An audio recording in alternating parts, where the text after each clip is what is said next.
Good morning. We are at the Guzman property. We're going to be completing a repairability test. We'll be on this front slope, which is south. We have this damaged shingle that we'll do the repair test on. We can see missing tooth there. So that one we got an X on, and then we got all the surrounding shingles boxed out. Give you an overview of all of those surrounding shingles before we get started, showing you the current condition. Then we'll take a look once we're done, see those results. For my tools, I'll be using a flat bar, hammer, putty knife, and roof snake. And then we have this 45-degree angle tool that we'll use to give us a reference point for what 45 degrees looks like. Just unseal the damaged shingle here so we can put that underneath. So we'll put the 45-degree angle underneath that damaged one, and we can see that's what 45 degrees looks like. Give you a side view of that. So we have a reference point for 45 degrees, and throughout the repairability test, we'll do our best to keep those shingles at 45 degrees or less.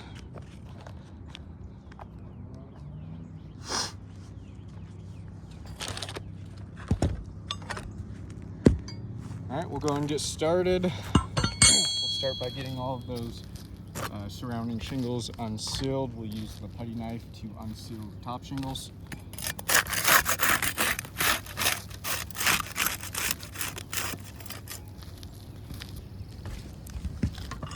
And we'll use the flat bar to unseal the rest of these. See if there's any differences with those tools.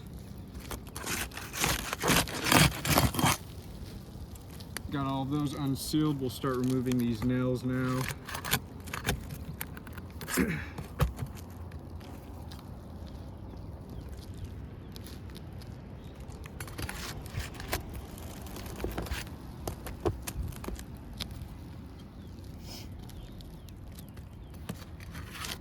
Got some teeth on these surrounding shingles. It looks like they're just coming unsealed when we're lifting those in order to remove these nails.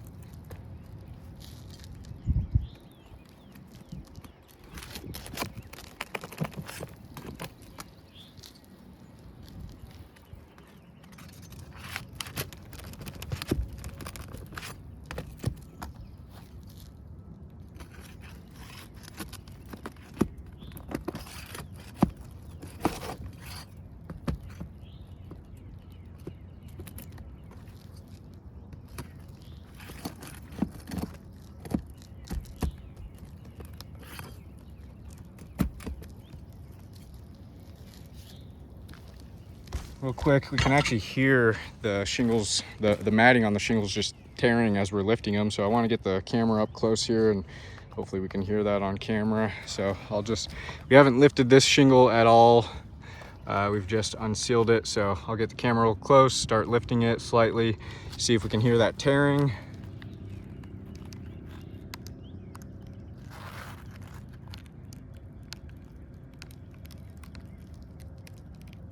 Yeah, we can hear that tearing. We're not even at 45 degrees yet.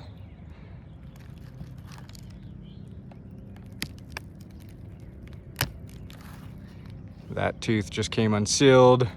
Haven't even lifted the shingle to 45 degrees yet. So we have some damages already with those teeth unsealing, as the purpose of those is to provide structural support for the shingle, make it stronger. So with those teeth there unsealed, the shingle will be weaker, will not be able to do what it's designed to do as best as it should.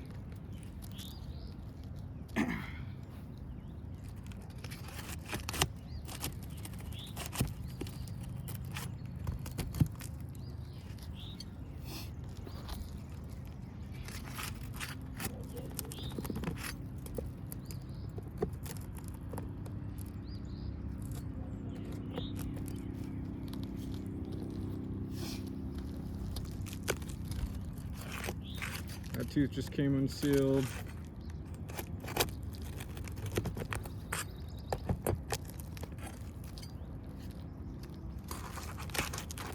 That tooth came unsealed.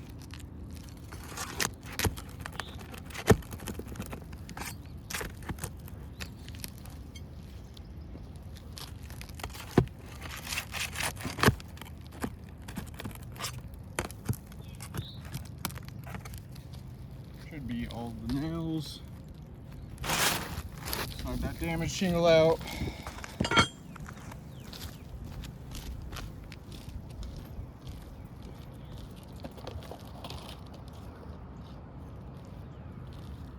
And we'll go ahead and slide this new shingle in, get it all lined up nicely.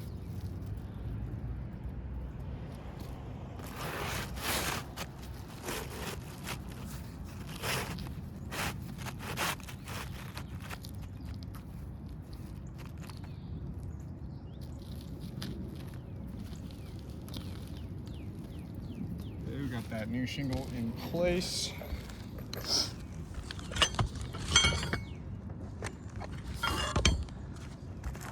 Start getting some nails in there now. We'll be using the roof snake for that.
Looks like that shingle just came unsecured from that nail.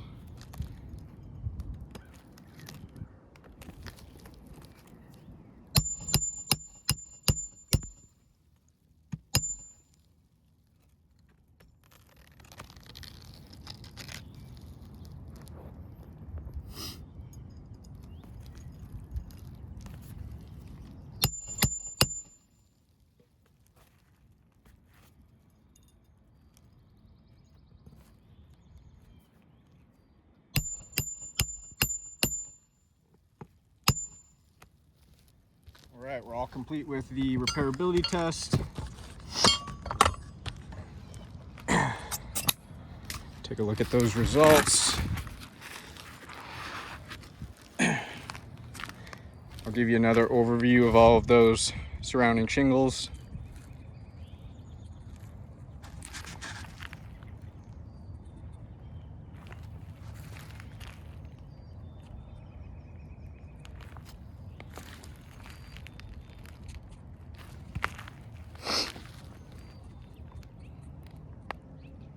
take a closer look at these shingles right above the new shingle. You can see some stress fractures along these. This one's real bad. We can see how much that shingle's creasing just when we're lifting it, not even to 45 degrees right there, causing that stress fracture, that matting on the shingle to break, like we heard earlier when we were lifting those shingles. And I just want to point out, we can see a huge difference with these shingles here that were manipulated for the repairability test. We can see a huge difference between the condition of those shingles compared to these unaffected shingles up here. This one's still sealed down. This one's not been lifted much, but we can see a huge difference between these ones with the stress fracture compared to these ones up here that are not damaged. Just want to give you a side-by-side comparison with those shingles right there. Then take a closer look at all of these shingles. So I already pointed out those teeth coming unsealed. We have quite a few, looks like, that came unsealed. So we have those damages. Then we have stress fractures all across these shingles here. Like I said, those stress fractures are the matting on the shingle breaking. We can see these shingles are just quite a bit old and very worn. So lifting them even just a little bit, we can see how much damage that's causing with those stress fractures. So those stress fractures will be damaging the integrity of those shingles. With that broken matting, we can feel in those areas where that shingle is much weaker.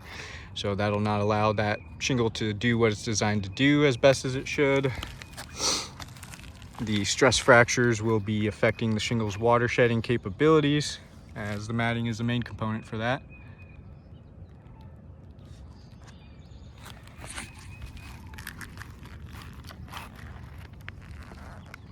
You can see in a lot of those areas with the stress fractures, especially this one, very significant granule loss, which I know is not considered damage, but the purpose of those granules is to protect that matting from weathering.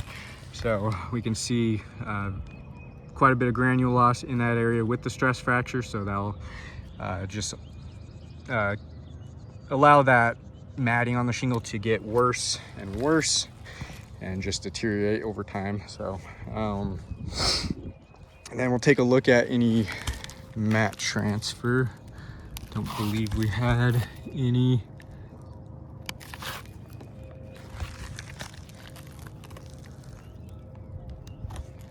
I think we're good on the mat transfer, but we do have pretty significant stress fractures to those surrounding shingles. So I do not believe repairs are feasible to this roof.